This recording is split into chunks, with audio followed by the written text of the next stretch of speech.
Pangalan mo? Pangalan mo? Hindi mo alam.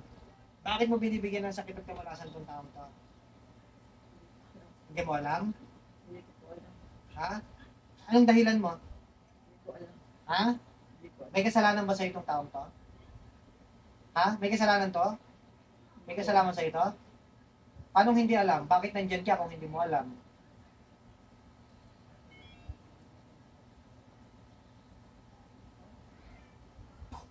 Aray. Alam mo na. Ah. Makikipag-usap ka sa akin o hindi? Makikipag-usap ka sa akin o hindi? Hindi. Hindi? Bakit? Nalaban ka sa akin? Nalaban ka? Po. Hindi. Gusto mo patayin kita? Gusto mo patayin kita? Ha? Hindi po. Hindi rin. Makikipag-usap ka na? Hindi. Hindi rin. Pero ayaw mo mamatay pero hindi ka makikipag-usap. Sige, paparusahan muna kita bago kita patayin. Ayaw mo makipag-usap, ha?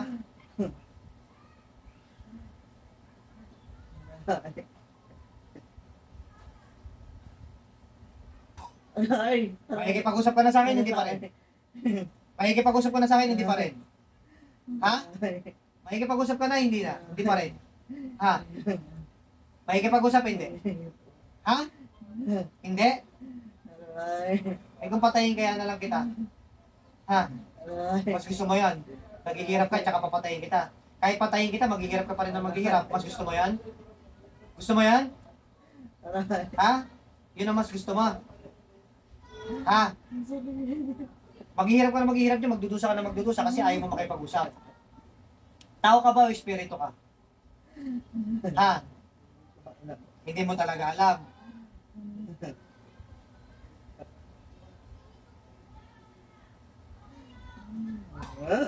Alam mo na, hindi pa rin. Ha? Alam mo na, hindi pa rin. Hindi ko alam. Papatayin na lang kita. Total, ayaw mo makipag-usap. Ha? Ha?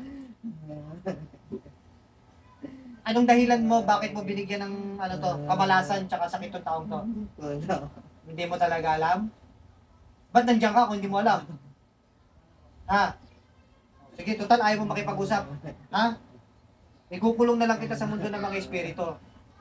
Ha? Doon. Araw-araw ka susunugin. Magdudusa. Mas gusto mo yan. Pero mag-isa ka lang doon. Wala ka ibang kasama. Mas gusto mo yan? Ha? Sige, ayaw mo makipag-usap, ha? Binibigyan pa kita ng pagkakataon. Makipag-usap ka. Ano pangalan mo? Okay.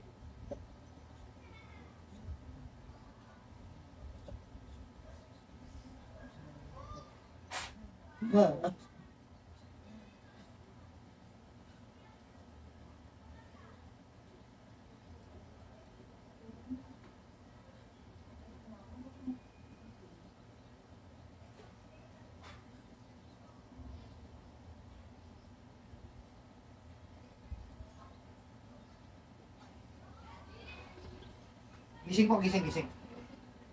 Naalala niyo po, nag-aaray-aray kayo, umiiyak kayo sa sakit. Na, sabi niyo, aray, umiiyak kayo sa sakit. Yun, naiiyak po kayo sa sakit, sobrang sakit. Hindi niyo po naalala, masakit po ito, hindi. Didinan ko, hindi masakit. Ang tagal ko kasi kayo tinatanong pangalan niyo, ang sinasagot mo, hindi mo alam. Alam niyo po yun o hindi po? Ibig sabihin, sinaniban po talaga kayo. Sabihin, may gumagawa talaga ng sakit. Kaya hindi ko binibitawan, no? Ayun, no? Masakit, hindi po. Wala, kanina, aray ng aray po sa sakit. Kadadasan ko, masakit.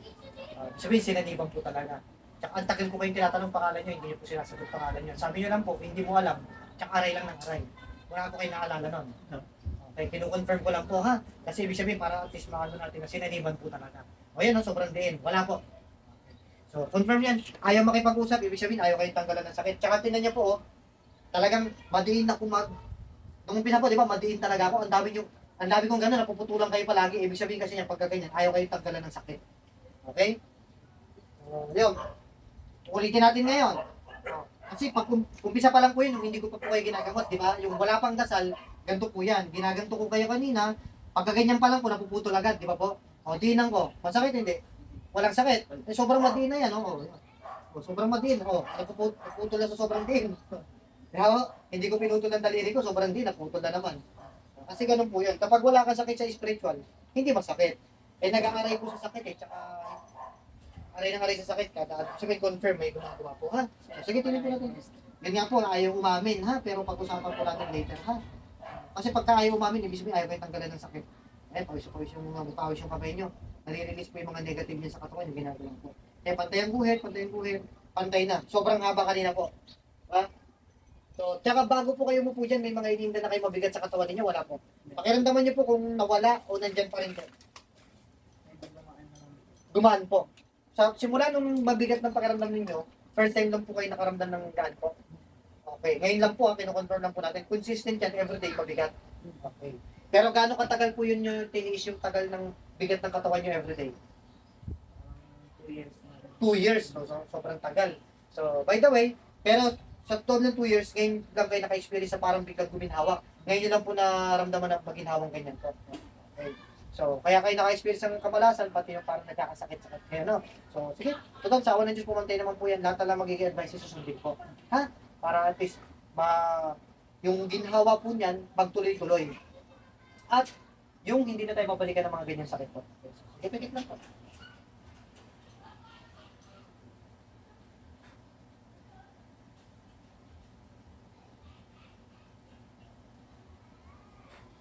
Sige po, dilat po.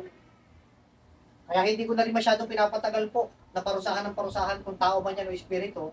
Kasi kahit tanungin ng tanungin po yan, magsisinungaling lang po yan. No? Kapag nagsinungaling, ayun, magbabanggit lang ng kung ano-anong pangalan para magsinungaling, pero babalik-balikan pa rin po kayo. Ganyan po kasi yan. No? Yan maestro, hindi na po yung babalik. Hindi na po yan, basta lahat ng advice sundin po. Tsaka kaya po, kahit alam ko, bakit tinatanong, syempre, para sa mga nanonood, papatunayan na may sumasagip, hindi sa manggagamot ng gagaling. No? Kasi minsan maestro pag ano, mga bandang gusto sa madaling araw, sumasakit ng tiyan ko. Dahil kapag Martis katabihan. Okay. So, yan po yun, tsaka may oras, di ba? So, yun, mas matindi siya ng gano'n. Ibig sabihin dyan yung oras na ito. Pero, sino po yung nagpapakita sa akin, Lubisa po? Lubisa. Opo. May kilala kayo, may hint kayo, may na-meet kayong Lubisa, then after that, nagkakanya na kayo. Yung pangalan ng mga nilalapitan niyo noon, hindi niyo po ba maalala yung mga dati niyo pong nilalapitan? May Lubisa po ba kayong pangalan? May ano po, kapunta nito. Yung dating katrabaho ko po na matanda na po kasi yun. Luisa pangalan. Luisa po. Ayun, wala naman kayo kinakwento. In the first place, simula nung umpisa, nagamutan lang tayo diretsuhan, wala po kayo kinakwento. Ano yung Okay. So, wag na lang tayo magbanggit ng apelyido, tsaka wag na lang natin sabihin kung saan trabaho. Kasi siguro naman, sa tagal ng panahon, marami na kayo naging trabaho. So, para hindi rin tayo masabihin, naninirang puri po. Kasi wala naman kayo kinakwento sa akin. So, kaya kailangan ko rin gustong sabihin, kasi siyempre, ayaw nga umamin eh. So, ayaw kayo tanggalan. Pero, dati nagkaroon po kayo ng hindi good terms nun. Kumbaga, nagkaroon kayo ng alitan, or napansin nyo parang may ingit sa inyo, something like that, or may naging hindi kayo pagkakaunawaan nung magkatrabaho po kayo. No? pero po kasi yung boss namin ng dati. Okay. So, baka pwedeng hinahingitan ka kasi pinaka-boss nyo. Baka ganon. Okay, possible. Kasi syempre, ang ganyan naman po is pwede rin ingit naman kasi. No? Or else, meron mga sometimes na hindi tayo aware na na-offend pala natin yung tao. Kasi yun pala sa atin, work is work eh. Ganon. Tsaka syempre, loyal tayo. Natin yung boss eh. Baka nasagasaan natin, hindi natin, akala natin okay lang yun. Although okay lang naman, pero syempre, yung hindi naman talaga okay, kasi yung iba, kapag na-offend, gumagawa ng hindi maganda. Pero that time, simula nung time na yun, nung naalala niyo po yun, that time, doon na rin po kayo unti-unti para nagkakaroon na po ng mga iniinda. Parang umunti-unti na siya. Yun lang po, wala kayong kinakwento sa akin. No? Wala kayong history kinuwento. Yun po kasi yung papakita sa akin, Luisa pangalan. Pero ayoko na pong bagitin yung apelido kasi masisira kita sabihin na hindi na puri po. Pero alam niyo na po yung kung sino. So, huwag na rin tayo magbanggit kung anong company and anything. No? So, itatap ko na lang po siguro yung sinasabi kung sino yung boss nyo. Kasi syempre, pagka yung boss, medyo connected na. So, itatap ko na lang po yung sa video, i-mute ko kung sino yung boss nyo. Okay, that time. Sa trabaho nyo. Para at least, wala tayong malinis tayo, hindi tayo masisira. Sasabihin na lindirang puli lang. Okay? So, tsaka wala namang kikinukuhin po sa akin. Kaya po makakapagsabi po niyan. No? So, sige po. Ngayon, para mas ma-overcome niyo po yung ganyan, syempre, deserve nyo rin po kasing malaman. No, kaya ko po sinasabi. At saka bukod po doon, yun din kasi yung iba naghahanap tanong ng tanong, hindi niya naman hindi yung iba kasi karamihan hindi na umaamin, hindi nagsasalita kasi ayaw nila malaman sila. Pero sa akin, syempre, pag gustong malaman talaga ng nagpapagawa or I mean nagpapagamot, sinasabi ko naman. Actually, marami na ako naging kliyente or pasyente na ganyan, sinasabi ko, pero offline. Kasi ayoko nga maanoan tayo na naninirang puri. Tsaka pangit kasing sa manggagamot ng gagaling. No? Mas maganda, tulad niya may simosanib. Ayun, ino-open ko na kung sino kung pwede. So, yun lang naman po.